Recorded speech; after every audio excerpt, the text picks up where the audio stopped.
हा लढा व्यक्तिविरुद्ध नाही, हा लढा संविधान वाचवण्यासाठी आहे. या देशाचं संविधान, या देशाची लोकशाही, या देशाचा कायदा, या देशाची संसद, या देशाची संसदीय लोकशाही, या देशाच्या लोकशाही संदर्भातल्या संस्था आणि संघटना याचा बचाव करण्यासाठी 143 खासदारांनी स्वतःचं बलिदान दिलेलं आहे. हे विसरू नका. जे लोक एका व्यक्तीच्या रक्षणासाठी उभे आहेत त्यांनी स्वतःचा अंतरात्मा एकदा तपासून पाहावा. या देशात सध्या जे चाललं आहे ते खरोखर त्यांच्या आत्म्याला मान्य आहे का? याच लोकांचे पूर्वज म्हणजे पूर्वीचे नेते यांनी आणीबाणीविरुद्ध का लढा दिला होता हे त्यांनी एकदा समजून घ्यावं. आणि मग 143 खासदारांची ज्या पद्धतीनं मुंडकी उडवलेली आहे ते योग्य आहे का, त्याच्यावर त्यांनी त्यांचं मत व्यक्त करावं. राहुल गांधींनी माफी मागावी किंवा न मागावी आणि कशा करता मागावी या संदर्भामध्ये उत्तर देण्यास राहुल गांधी समर्थ आहेत.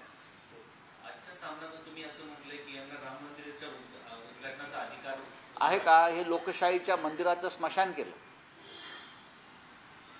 लोकशाहीच्या मंदिरातले जे करसेवक आहेत, रखवालदार लोकशाहीचे करसेवक 143, त्यांचं बलिदान तुम्ही ज्या पद्धतीनं दिलेलं आहे ते पाहता ज्यांनी लोकशाहीचं मंदिर पायदळी तुडवलं त्याला राम मंदिराचा अशा प्रकारे सोहळा करून राजकारण करण्याचा अधिकार नाही, हे आमचं स्पष्ट मत आहे. राम, प्रभू श्रीराम जर ह्या देशाचे राजे होते असं आपण मानतो, अयोध्येचा राजा होता आणि त्याची राजवट लोकशाही पद्धतीची होती, लोककल्याणकारी होती, लोकांचं ऐकलं जात होतं. त्याची लढाई रावणाशी होती. त्याच्या मनात रावणाविषयी सुद्धा, त्याच्या विद्वत्तेविषयी, त्याच्या भूमिकांविषयी आदर होता. हे आपण रामायणात पाहिलं असेल. आपल्या शत्रूचा ही आदर करावा ही रामनीती आहे. पण सध्या जे रामाचे भक्त म्हणजे टाळ वाजवत आहेत राजकारणासाठी, त्यांना हा रामाचा विचार मान्य आहे का? जर नसेल तर त्यांनी अयोध्येत जाऊन गावागावातून गाड्या सोडणं, मंडळं आणणं, उत्सव करणं यापासून स्वतःला थांबवायला पाहिजे.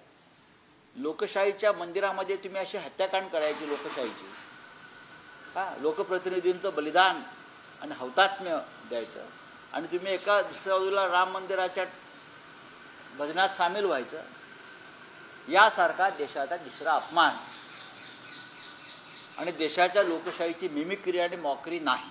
22 तारखेला उद्घाटन होते. सोनिया गांधींना आणि मल्लिकार्जुन खरगेंना निमंत्रण देण्यात आलेलं आहे. चांगली गोष्ट आहे. उद्धव ठाकरे यांना ते आमंत्रण देणार नाहीत. ज्या कारणासाठी अडवाणी यांना आमंत्रण दिलेलं नाही, कारण आम्ही सगळे त्या राम मंदिराच्या आंदोलनात सहभागी आहोत. संपूर्ण शिवसेना, बाळासाहेब ठाकरे, आम्ही सगळे त्यातले आरोपी आहोत. मी स्वतः त्यातला एक आरोपी आहे.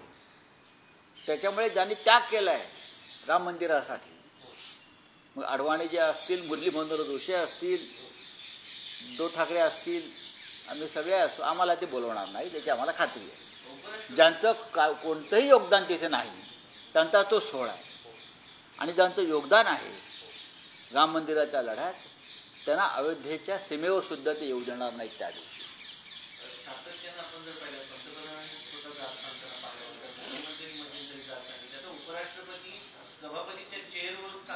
संविधानिक पदावरील व्यक्तीला तरी हे भान पाहिजे की आपण आपल्या जातीवर येऊ नये. या देशाचे संविधान, जर तुम्ही संविधानाचे रक्षण करते आहात तर या संविधानामध्ये जात आणि धर्माला अशा प्रकारे उघड करून राजकारण करण्याची परवानगी नाही. हे संविधानिक पदावरील व्यक्तीनं जर भान ठेवलं नसेल तर त्याला संविधानिक पदाचा अपमान होतो असं सांगण्याचा हक्क नाही. ट्विटरवर एक ट्रेंड आहे की मुख्यमंत्री शिंदे राजीनामा देणार. मला माहीत नाही. कोडगे लोक राजीनामा देत नाहीत कोणत्याही देशभरात, जगभरामध्ये. हिटलरने सुद्धा राजीनामा दिला नव्हता, त्याने आत्महत्या केली होती. किंवा जगभरातील बेकायदेशीर पद्धतीनं राज्य करणाऱ्यांना लोकांनी हुसकावून बाहेर काढलं आहे किंवा ते पळून गेलेले आहेत असा इतिहास सांगतो.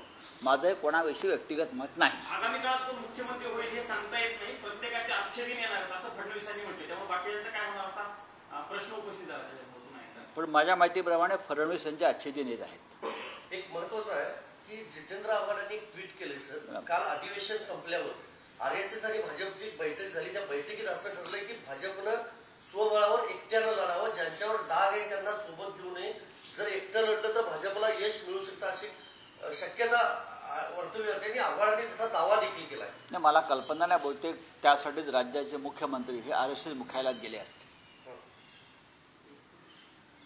शिंदेनी काल बोलताना कंत्राटदारांसोबत गणित बिघडले असं म्हणत तुमच्या शिवसेनेवरती टीका केली. आदित्य राजामुळे वरुण राजा कृपा झाली आणि टेंडरचा पाऊस पडला असं बोलले. ते काय बोलले हे मी ऐकलं नाही. त्यांच्यासारखे खोटारडे राज्यकर्ते महाराष्ट्रावर राज्य करतायत, ज्यांनी मुंबई महापालिकेत सगळ्यात जास्त टेंडरबाजी केली. ते आमदार आणि तेव्हाचे स्टँडिंग कमिटीचे चेअरमन हे त्यांच्या मागेच बसले होते का हे सांगताना? त्यांच्या मागेच बसले होते, ज्यांनी सगळ्यात जास्त टेंडरबाजी केली, लक्षात घ्या. आणि ज्यांनी सगळ्यात जास्त घोटाळे केले असं म्हणतात.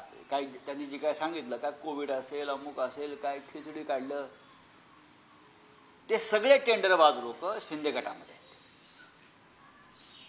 नावं घ्यायची असे मी आत्ता नावं घेईन, पण हे सगळे टेंडरबाज लोक, घोटाळेबाज लोक आज राज्याचे मुख्यमंत्री आणि त्यांच्या परिवारामध्ये सहभागी आहेत. आपण कोणाविषयी बोलतोय आणि काय करतोय याचं भान कदाचित मुख्यमंत्र्यांना नसेल. भारतीय जनता पक्षानं लिहून दिलेलं भाषण वाचणं याच्या पलीकडे त्यांच्याकडे सध्या काही काम राहिलं असं दिसत नाही.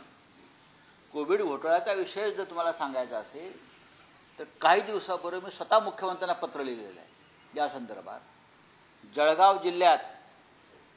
जळगाव जिल्ह्याचे पालकमंत्री गुलाबराव पाटील यांनी जळगावमध्ये कोविड काळात औषध खरेदीसह अनेक विषयात केलेला कोट्यावधींच्या घोटाळ्याची चौकशी करावी असं पत्र शिंदे गटाचेच एक आमदार चिमणराव आबा पाटील यांनी एकनाथ शिंदेना दिलं आहे की नाही हे स्पष्ट करावं. ते पत्र माझ्याकडे आहे आणि माझं त्या संदर्भात संबंधित व्यक्तींशी बोलणं झालं आहे.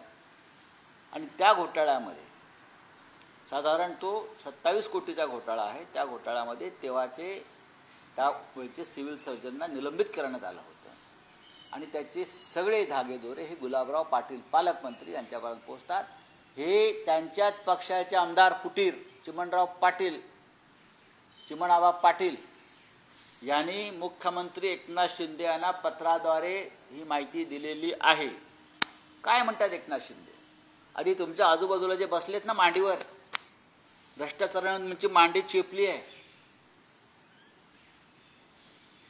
ती मांडी चेपली आहे, पिसपच्चीत झाली आहे, असे लोक तुमच्या मांडीवर बसलेले आहेत.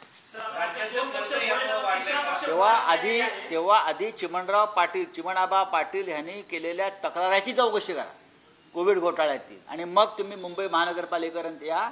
मग आम्ही महापालिकेत नक्की काय घडलं, तेव्हा कोणामुळे घडलं आणि घडवणारे कसे आहेत तुमच्या आजूबाजूला आहेत आणि त्यांना तुम्ही कसं अभय दिलेलं आहे आणि त्यांना वाचवण्यासाठी तुम्ही कसे खोटे आरोप करताय हे आम्ही पुराव्यासह सादर करू. वित्त व लेखा समितीचा अहवाल आलेला आहे बघा, महाराष्ट्रातल्या या प्रश्नांविषयी आता दिल्लीत मला विचारू नका. सर, दोन पक्ष यापूर्वी फोडलेले आहेत, आता तिसरा पक्ष फोडायची भाजपची तयारी अशा पद्धतीचा गंभीर आरोप जयंत पाटलांनी केला.